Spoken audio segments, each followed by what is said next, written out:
He's Chris Mannix from Sports Illustrated. A little combo platter here. Wanted to talk about the end of the regular season in the NBA, the Lakers, and for their final five at home. Meta World Peace probably going to play tonight against the Hornets, but Steve Nash will not. Let's handicap that now with four of those five, and then they end the season. You got Spurs coming up. They end it with the Houston Rockets. So what's in play here for the Lakers as far as making the playoffs? Well, they have to look hard at what Utah's doing, and Utah's playing its best basketball in a while right now. They're coming off a 3-1 week last week, Dan.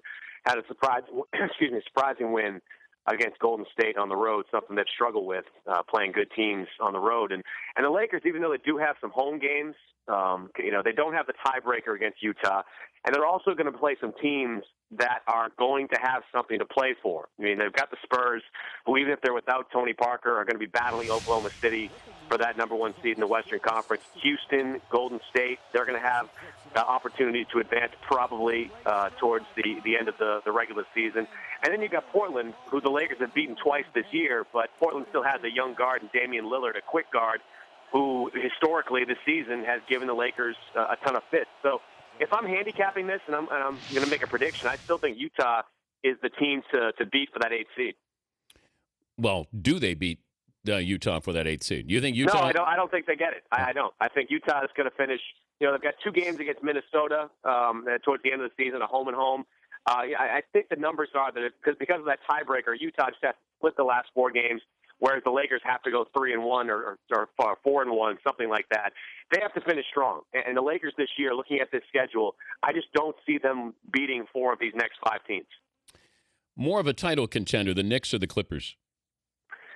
Well, I think it's the Clippers because even though the Clippers have a tougher conference to get through, they've got better depth. They've always got the better point guard in Chris Paul, who's having a great year this year. It's the opinion on this, Dan, is more about my lesser opinion of the Knicks. And even though they're on this streak and they're playing unbelievably during the stretch, they're beating up on playoff teams. I mean, five of the last their last games were against playoff teams. 7 of the last 8 wins have come against playoff teams. They're playing great, and Carmelo Anthony is playing his best ball of the season. But they still are a one-dimensional team. And even though they're going to win in the first round, they're going to beat Boston in that first-round series. Without Rajon Rondo, the Celtics just can't hang with them in a series. But when they get to that second round, they're going to wind up playing Indiana. And that's a big physical defensive team in Indiana, a team that pasted them by 25 or 30 points just a couple of months ago in the regular season. I just look at this Knicks team as being so dependent on Carmelo Anthony having a monster game to survive that I don't think they're real title contenders. He's Chris Mannix from Sports Illustrated joining us, Dan Patrick Show. Pro potential from last night's title game. Well, Trey Burke obviously is a lottery pick, a top 10 pick who significantly improved his stock throughout the course of this tournament. I mean, the only concern, Dan, teams had about Trey Burke coming into the draft was his size. He's only about 6 feet tall. I mean, I had several GMs over the course of the last couple of months say if Trey Burke was 6'3", he'd be a top 3 pick. But even during this tournament, he's shown that he's a capable scorer and a playmaker against good competition.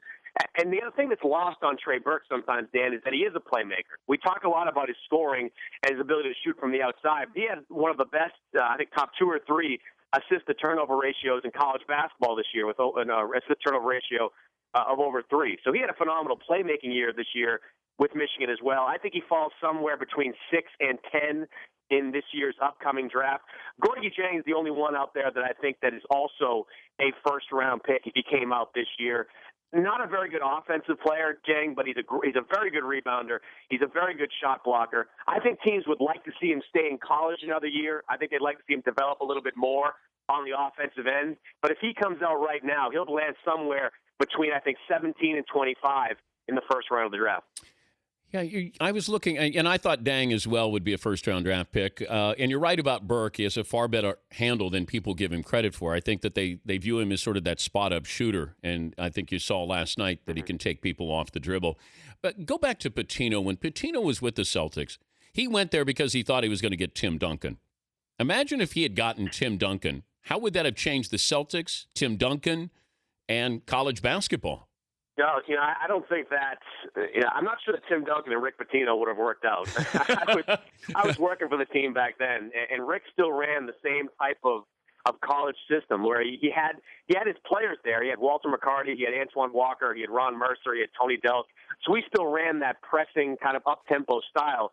And you can't really envision Tim Duncan, even at age 21, playing in that system. I mean, I think Tim Duncan, just like the Spurs, they kind of got lucky that they fell into each other's laps because Greg Popovich ran a system that was perfect for Tim Duncan, and Tim Duncan played it flawlessly. And don't forget, Dan, Rick didn't think he was just going to get Tim Duncan. They had 2 first-round picks in that draft. They wound up with Chauncey Billups and Ron Mercer in that year's draft. He thought he was going to get Duncan and Keith Van Horn in that year's draft at 1-2 or 1-3.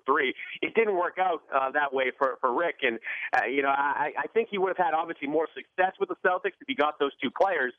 But that system, Dan, it just doesn't work at the NBA level. You can't coach the way Rick coaches and expect to be successful at the NBA level. Neither can you. And same thing with Calipari. Their style of coaching just doesn't work at the NBA level. Derrick Rose play this season? No, I've told you the last couple of times that we've talked, I didn't think he was going to play. I still don't think he's going to play. He is healthy. His knee structurally is fine, but he doesn't have the confidence yet that when he goes into the basket and he goes towards the rim and he starts attacking the way he used to attack a couple of years ago, that he's going to be able to that he's going to be able to land on that knee and still feel comfortable doing it. And Derrick Rose, I can tell you this emphatically, does not want to come back and be the player that Iman Shumpert was this year, that Ricky Rubio is this year. You like how I work Ricky Rubio in there right now? That Ricky Rubio was this year. He wants to be the old Derrick Rose. And until he can be that, he's not going to come back out there on the floor. One more item. I don't know if you talked to NBA scouts, coaches, GMs about this, but Mark Cuban said he would draft Brittany Griner. I understand, what Mark is doing. You had Gino Auriemma, the UConn coach, saying that it's a sham. The chances are Griner going to the Dallas Mavericks camp is what? I think there's a decent chance she winds up in the Las Vegas Summer League. I don't think Mark Cuban's going to spend a draft pick on her because nobody else is going to draft her. So what's the point of wasting a second-round pick on her when you can use it on a European guy that you can stash overseas for a couple of years? She wait until the draft is over, throw a lot of money at Brittany Griner to come to training camp or come to the Las Vegas Summer League and go from there. I mean, she definitely would be a big boost for that Summer League. I mean, nobody attends those games on a regular basis in the month of July. She goes out there and plays. All of a sudden, every media outlet in the world is going to attend that camp. But we both know, Dan, there's no way a 6'8", 200-pound power forward who can't get off the floor very well is going to be able to survive in the modern-day NBA. I mean, she'd be a fun little storyline to watch, and she'd probably have a couple of decent moments in that Summer League, but there would be nothing more beyond that. She would never, ever get invited to an actual training camp. If a woman ever gets that opportunity, it will not be a woman who is considered a big. It's going to be somebody who is a 6'3" guard with a handle and has a little bit more of a build to her. Can take a little. That's the only way. That's the only way it's going to happen. So you can have a 7-foot woman. You got to, because Brittany Griner weighs 175 pounds. LeBron is 6'9" and weighs 270, or 260, whatever. It's just a big difference. I think you get somebody who's 6'2", 6'3", got a handle, and able to, bang it around a little bit there, then you might have a chance somebody to at least play in a developmental league. Well, yeah, I mean, and Brittany Griner, look, she'd probably be asked to play small forward at the NBA level. I mean, most small forwards today are 6'7", 6'8". The Ron Artests, the Gerald Wallaces, those type of guys, LeBron, obviously, and Carmelo, she'd be asked to play that position. And imagine her trying to guard those guys on the perimeter, much less on the inside. Well, she's like Louis Orr. I think you're 100% right, though, about the type of woman that would maybe someday play at the next level. It would be a guard. It would be a Diana Taurasi type, someone that might be 6'3", 6'4", who has this NBA range that so few women have. That would be the only possibility I can see for a woman playing at the NBA. Yeah, I look at Brittany Griner. She's built like Louis Orr. Yeah, it's just not big enough and not fast enough and not quick enough with the foot speed to defend anyone at the NBA level. We're so consumed with how she would score. A bigger concern, I've had a couple of conversations with GMs, but they tend to laugh at me when I bring it up. But the bigger concern would be how she would defend anyone at the NBA level, whether it's a big in the post or in a small forward on the outside. Good to visit with you as always, Chris. Thanks, buddy. All right, Dan. Chris Mannix, Sports Illustrated, former ball boy for the Boston Celtics, and a man who says the Lakers won't make the playoffs.